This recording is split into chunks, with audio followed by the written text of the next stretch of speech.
నారాయణపురంలో కామయ్య కాంతమ్మ అనే దంపతులకు చంద్రం అనే కొడుకుండేవాడు. ఒక్కడే కొడుకు కావడంతో వాడిని అతిగారాభంగా పెంచుతుండేవాడు. అల్లా చిల్లరిగా తిరుగుతూ ఊళ్ళో గొడవలన్నీ ఇంట్లోకి తెచ్చేవాడు. తల్లిదండ్రులకు ఊళ్ళో వాళ్ళకి సర్ది చెప్పేసరికి తల ప్రాణం తోక్కొచ్చేది. చంద్రం ఒక్కరోజైనా బడికి వెళ్ళిన పాపాన పోలేదు. 10 ఏళ్ళు నిండే నాటికి వాడికి కాగుణింతం కూడా సరిగ్గా రాలేదు. కామయ్య చదువుకోమని ఎంత చెప్పినా వినేవాడు కాదు. గట్టిగా చెబితే ఎదురు తిరిగేవాడు. రోజు రోజుకు చంద్రం అల్లరి హద్దు మీద సాగింది. కామయ్య కాంతమ్మ ఎంత చెప్పినా వినేవాడు కాదు.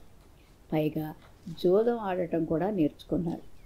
దాంతో కామయ్య కొడుకు చెడిపోతున్నాడన్న బాధతో మంచం ఎక్కాడు. అయినా చంద్రం ప్రవర్తన మారలేదు. ఒకరోజు చంద్రం జూదం ఆడుతూ రక్షక భటులకు దొరికిపోయాడన్న విషయం తెలిసి మరింత కృంగిపోయాడు కామయ్య.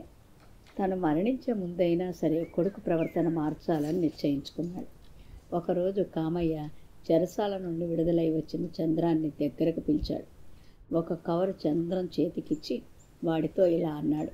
చూడు నాయనా చంద్రం, నేను చెప్పేది శ్రద్ధగా విను. రోజు చదువుకోమని నీకెందుకు చెప్తున్నానంటే, మన పూర్వీకులు వాళ్ళ ముందు తరాల పిల్లలు ఎంత హీనస్థితిలో బతుకుతారో అని ముందుగానే ఊహించుకొని మన కోసం ఒక నిధిని తయారు చేసి ఒక దగ్గర భద్రంగా దాచారు. ఆ నిధి యొక్క వివరాలు ఈ కవరులో ఒక కాగితం మీద రాసి ఉంచారు. కానీ ఆ నిధి సంపాదించడం కోసం మన పూర్వీకులు ఒక షరతు విధించారు. అదేమిటంటే, మన వంశంలో ఎవరైనా సరే బాగా చదువుకున్న తర్వాతే ఈ కవరులో ఉన్న విషయం చదివి నిధి పొందవచ్చు. అలా కాకుండా చదివితే ఆ నిధి మాయమైపోతుంది. అందువల్ల నువ్వు బాగా చదువు పూర్తి చేసి ఆ నిధితో సుఖంగా జీవించు అంటూ కామయ్య ప్రాణాలు విడిచాడు.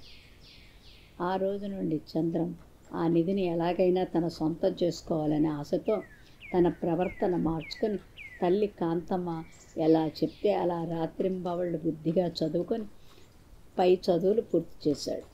ఒకరోజు చంద్రం ఒక మంచి శుభముహూర్తంలో తన తండ్రి కామయ్య ఇచ్చిన కవర్లోని కాగితం తీసి చదవసాగాడు.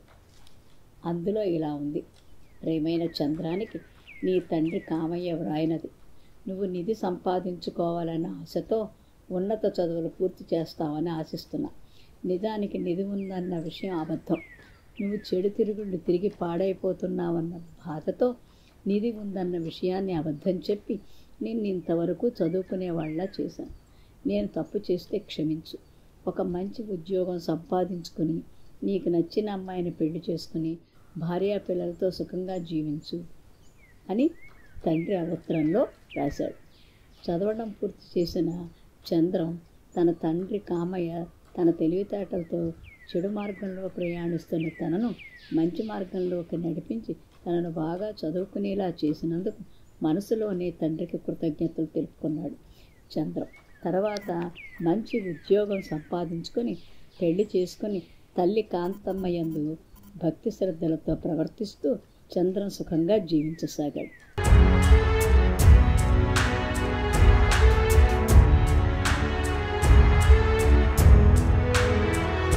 మీరు మరిన్ని వీడియోలు చూడాలంటే మన ఛానల్ను సబ్స్క్రైబ్ చేయండి. పక్కనున్న బెల్ ఐకాన్ని ప్రెస్ చేయండి.